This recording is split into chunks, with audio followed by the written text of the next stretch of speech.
Hey guys, Pretzelman945 here. Welcome back to another video.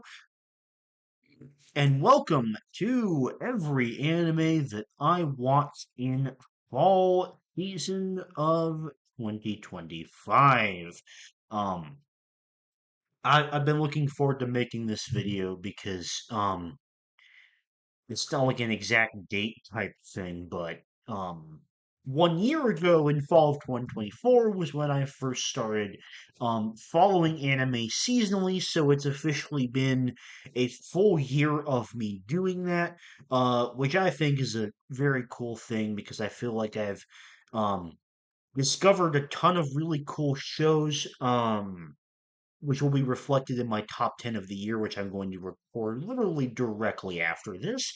Um, but yeah, for now we are just going through the shows in the fall season, and of course, as per the usual format of this, um, we're going to start with the continuing shows. The first of which being Gachi Akuta, and let me tell you, I quite enjoyed this. Um,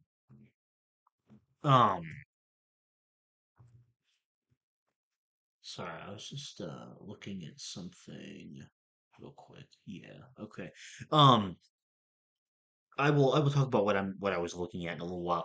Gachi Akuta, like we've had the whole thing where we've been introduced to the main villain.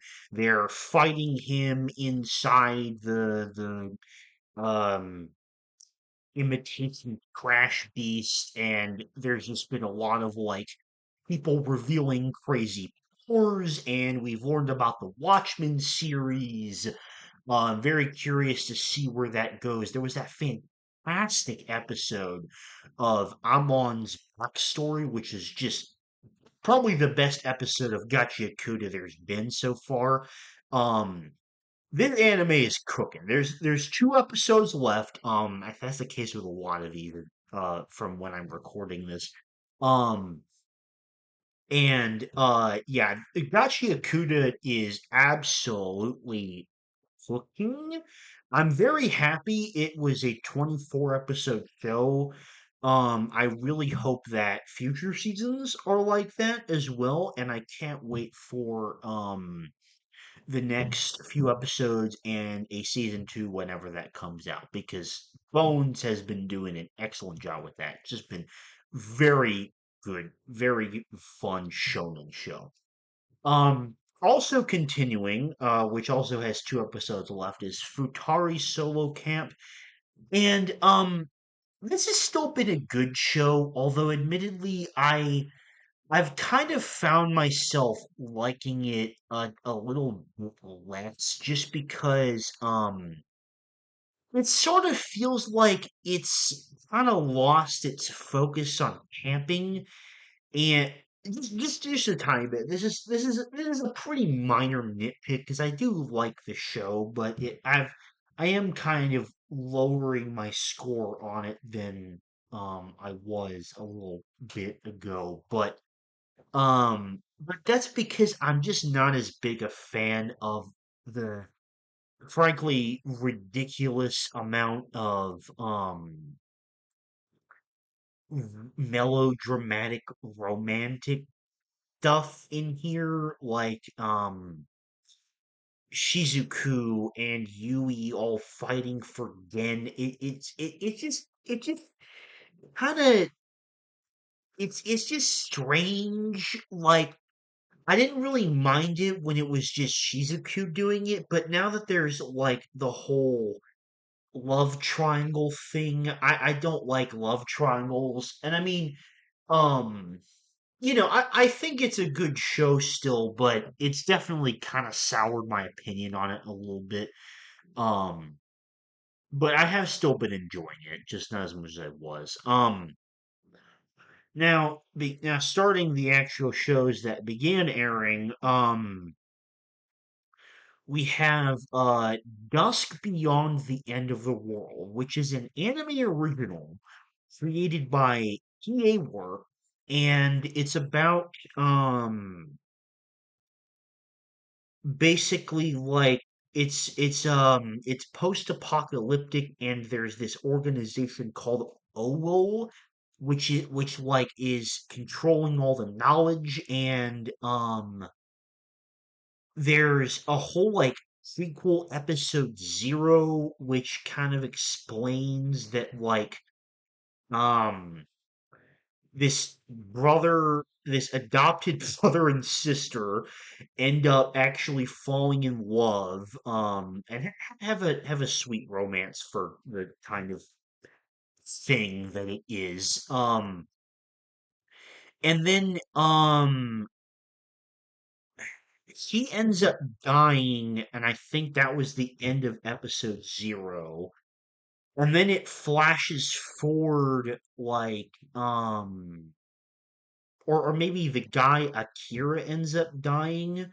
And then he wakes up like 200 years later in the post-apocalyptic world. And I don't want to explain too much about it because the most recent episode was the one that explained a lot of the questions that had gone unanswered up to that point, and it was a really damn good episode. Um, I really like this show. I think it's done something very unique, and I'm always down for unique anime originals, especially because PA Works always. So, yeah, I recommend this one. I need to go get some more water before this recording is up. Okay. So next we have Let's Play, or the longer title, Let's Play Quest Galakke My Life. And this is a show which is based on a comic series, not a manga, an American comic series, which I don't think I've ever seen like an anime be based on before, but this was a very unique show. So it's set in Los Angeles. So that's how it's kind of obvious because it's very America coded. And it basically follows Sam Young, who is a who worked for the company and is a indie game developer in her free time, and um one of her games gets hit on by this popular streamer that she likes to watch because he didn't know how to play the game correctly. And then it turns out that they're new neighbors when he moves into the apartment next door. And it is a fun show that I think just is very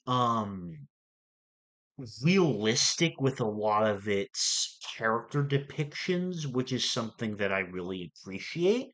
I think it tackles a lot of very real issues, and all a bunch of the sort of video game vibe references, such as the coffee shop they all go to being called the Daily Grind, is just very creative. It's just got a lot of charm to it, and it has beautiful animation by OLM.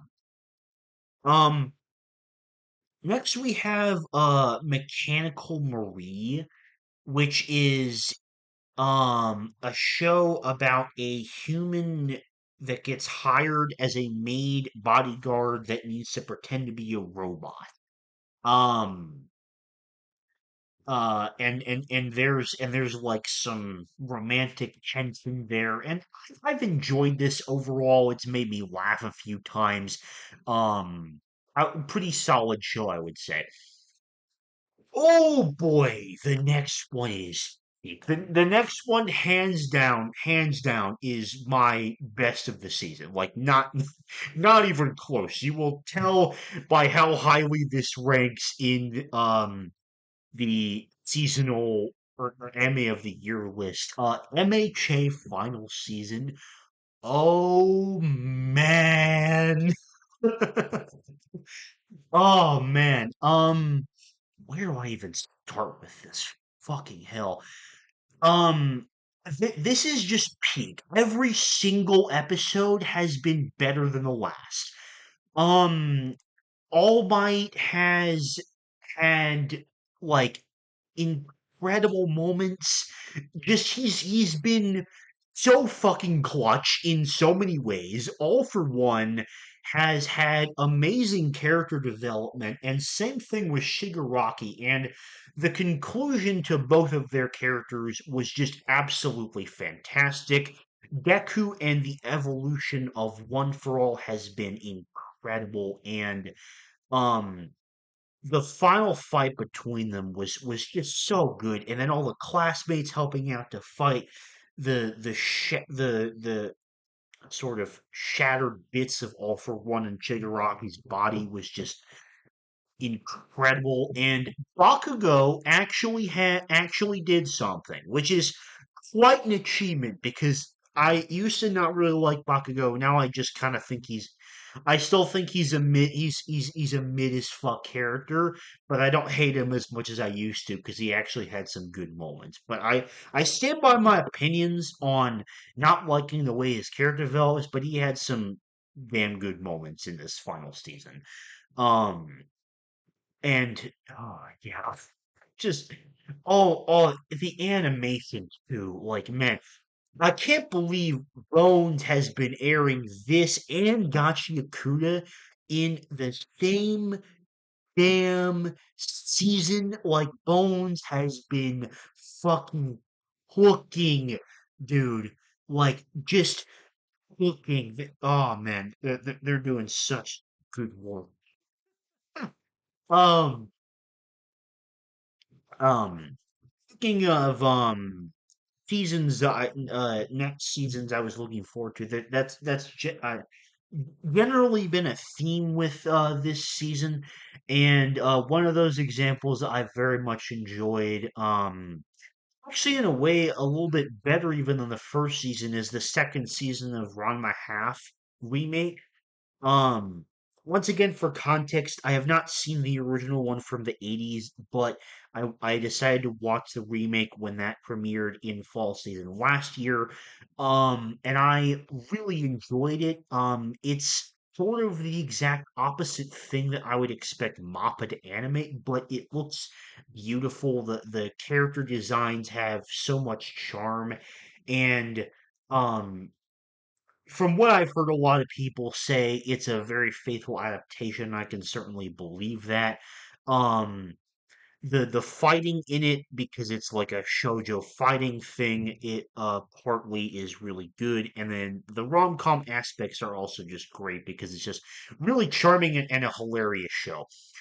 Um, and the reason I say I enjoyed it maybe a little bit more than the first season, just because like the characters like the character roster has increased like double, um and there is just a lot of like way more ridiculous things going on, which just makes it even more enjoyable. I really like Ranma Half, and I'm planning to full on finish the manga at some point if the remake doesn't do that first. Yeah, I'm a big fan. Um, One of my, in fact, I'd say I have my two biggest hidden gems of the season back to back here. The first one of which is called Sanda. And this is gotta be one of the most insane and unique anime premises I've ever seen. Um, Basically, it is like also kind of set in the future, and this high school kid named Sanda, um, when he wears something red, ends up having the ability to turn into Santa Claus as an adult. And yeah, that's the plot of it. And it is completely wild. There are so many just completely whack characters, um and it is animated by Science Saru, and the animation has just been amazing, and it is just such a fun watch. Also, I really like the themes of youth and maturity that it's touching on. Because like the juxtaposition of like characters that are adults versus characters that are children is done very, very well, in my opinion. Um, and if you have not checked out this anime, I highly recommend it. Um, Biggest hidden gem of the season for sure. Um, well, actually, second biggest because nah, I think they're tied. Because my other biggest hidden gem of this season is an anime called Cyviz: The Sound of Heroes. And what this is about is basically a group of musicians that fight off an evil threat called Xenos with their music and like performing concerts and shit, and like the energy of the crowd gives them more ability to defeat the bad guys. With the bad guys, when they swallow up an area, it is completely forgotten by everyone's minds and like erased from history and existence. So it's a pretty big deal to make sure that they're able to do that. And it has just been a really damn good show. Like the character dynamics between the main group are really good.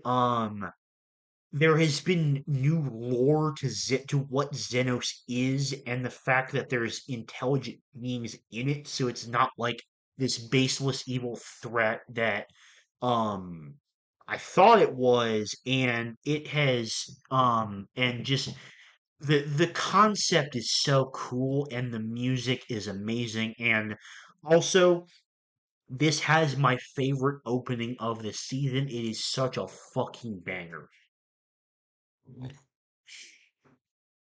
Another new season that I was greatly anticipating was To Your Eternity season 3.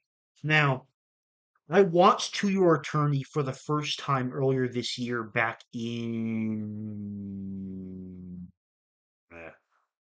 June. Yeah, it would have had to have been June because it was in my. When did I make my massive anime ranking? I gotta check real quick.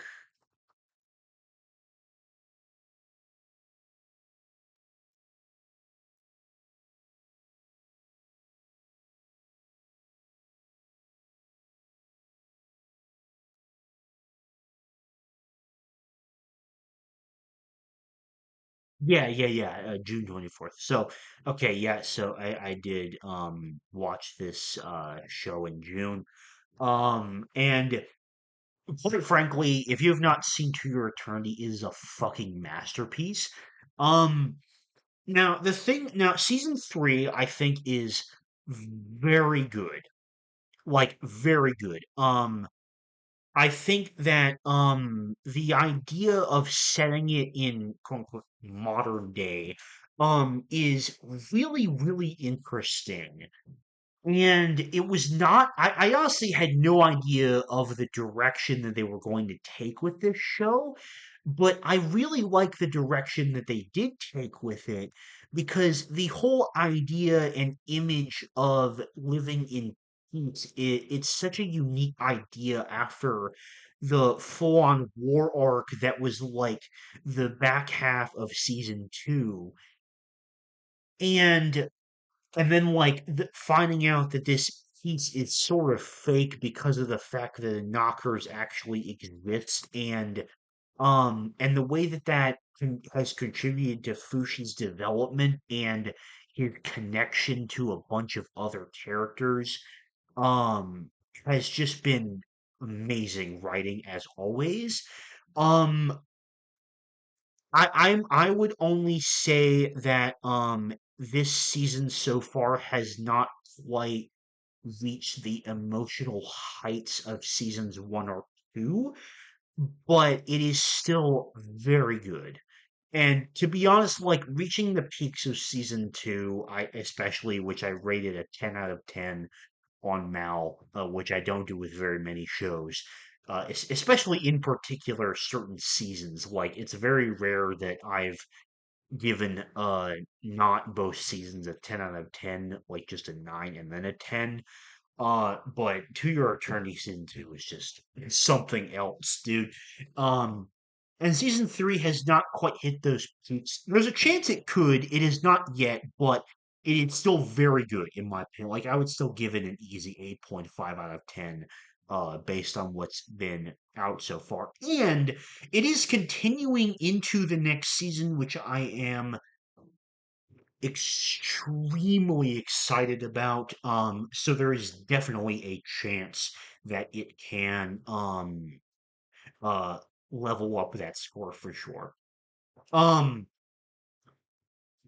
Next anime is Shumatsu Touring or Touring After the Apocalypse, which is the English title.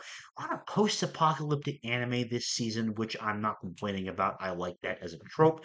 Um, this one is just really nice. Unlike Dust Beyond the End of the World, it doesn't give anything about like um a particular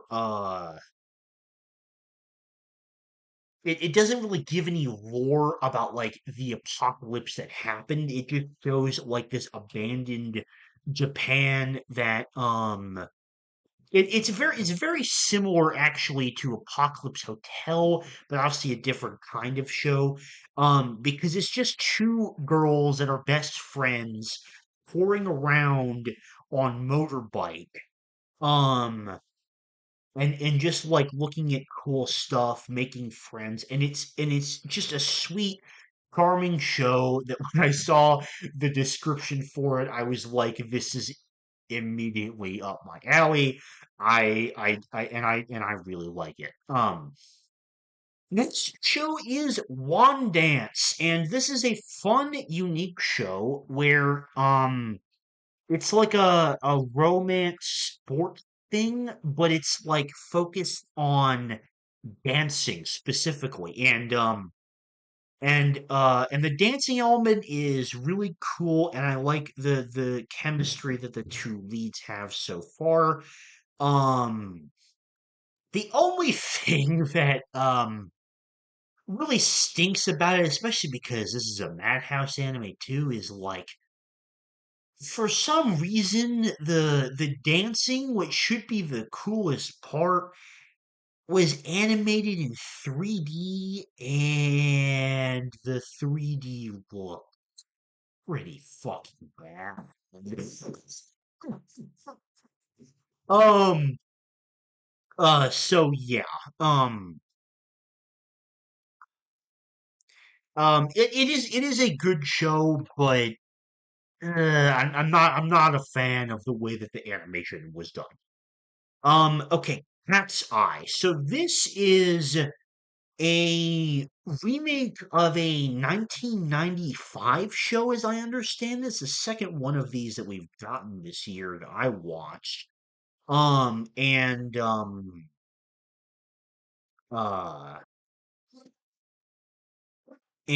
uh and it's fun. It's like a heist show where Cat's Eye, this group of thieves, is stealing these famous artworks, and this detective has to try and catch them, but he constantly fails. It's fun. There's a lot of charm to it. Um, for some reason, it has been on pause for a very long time now. Like, there's only 6 episodes out, and the next episode isn't until it doesn't air till December 26th. I'm not really sure, like, why that's been the case. That's the thing I was looking up earlier, by the way, before I talked about Gachi Akuda. Um, I'm not really sure, like, why the extreme delay in airing schedule. Um, but when it comes back, I'll continue watching it because I was liking it. Um, Next up, and for the romance selection this season, which is like a proper romance, not like a mix of genres, like Dance was. We have Yano Kun's Ordinary Days, which is about this guy named Yano who is a klutz who constantly gets injured, and he's constantly having his injuries being treated by the student council president. And it's got good chemistry. It's a fun romance. It hasn't really been plagued too much by love triangles, and also the sort of like, even when they get into a relationship, they're still not really talking thing. There hasn't been too much of that, so I've been enjoying it. It hasn't been too it hasn't really been affected by the tropes that I normally don't like. Um, Last one on the docket here, besides the drop shows, which I realize I normally go with those first, but I mean it's whatever. Um, uh, a lot of the drop shows were not particularly interesting this season. Anyway, but the last one on the docket is Spy Family season 3, which, if you've watched any amount of Spy Family at all, like even one episode, then you know what to expect with Spy Family, and this has been exactly as enjoyable as the other seasons. Spy Family, in my opinion, might be the most consistent watching experience across all the animes I've seen, because I know I'm going to enjoy every new episode like basically exactly the same amount. And yeah, it's great. Now, as for shows I dropped, I think this season actually had the most shows that I ended up dropping, which has been six. The first of which, 2200 Neko Nippon, is like, I kind of didn't realize what this was, and it's sort of like an animated short series, which I don't really have that much interest in. Um, we had two other romances in this season: Star Brighter Than the Sun and Kashiwada-san to Utakun. Neither of which I thought the gimmick would. There was either no gimmick in the case of the first one or the second one, where I thought the gimmick was just not interesting. Um, Shaba K was like, um, a cool idea with like Edo period setting with like this boy that could see spirits and stuff, but it didn't really capture me, I guess. Nausea, I'm surprised did not get more talk about, to be honest, because Nausea is quite literally Among Us the anime in like every possible aspect. And, but once I stopped getting over how funny that idea was, it did not keep my interest for very long. I think I watched about 4 episodes and I was just not really interested in it. And then the last one I dropped, not because I thought it was as bad as everyone says, but just because it was still not great, and I kind of lost interest in watching it. Definitely one of the biggest talking points of this season, One Punch Man season 3. Um, so I should preface me talking about this by saying that going into this season, I knew that there was no way, even if it was animated by Madhouse or Wit or Mappa or like Bones or any of the goated anime studios, basically, that like it would be able to live up to the expectations that I had for it based on reading the manga. Because the manga art is just to such another standard that, like, I think it would be almost impossible for any studio to animate, um and it would be like enough to satisfy me, to be honest. But like, that being said, like, man, the production of this really shit the bed. Like, we got a hentai director here, and the animators only had like 4 to 6 weeks to complete the entire project, and it's just a depressing shit show all around, really. I don't think it's as bad as everyone says, really, because in the 6 episodes that I did watch, I did find enjoyment from the gags and whatnot because I like that part of One Punch Man. I enjoyed the character interactions and stuff. Um, but like, there was just not really much of anything to the fights themselves. And it just yeah, it just made me lose interest. I'm sure this isn't really a thing that requires much explanation from me in particular, considering how hated the season has been, because it has like a fucking 4.6 on Mao, which is insane. Um, but understandable. And all I'm gonna say is like the Garo slide is one of the greatest things to happen to memes in years, specifically anime memes in years, in my opinion, but also just like memes in general. It is absolute fucking gold, and it is the main reason why I don't rate One Punch Man season 3 as low as a bunch of other people, just because I got so much joy out of the Garo slide as a thing. It was just so funny. But yeah, that is going to wrap up my fall anime video 2025. Thank you very much for watching, and I'll see you later. Bye bye.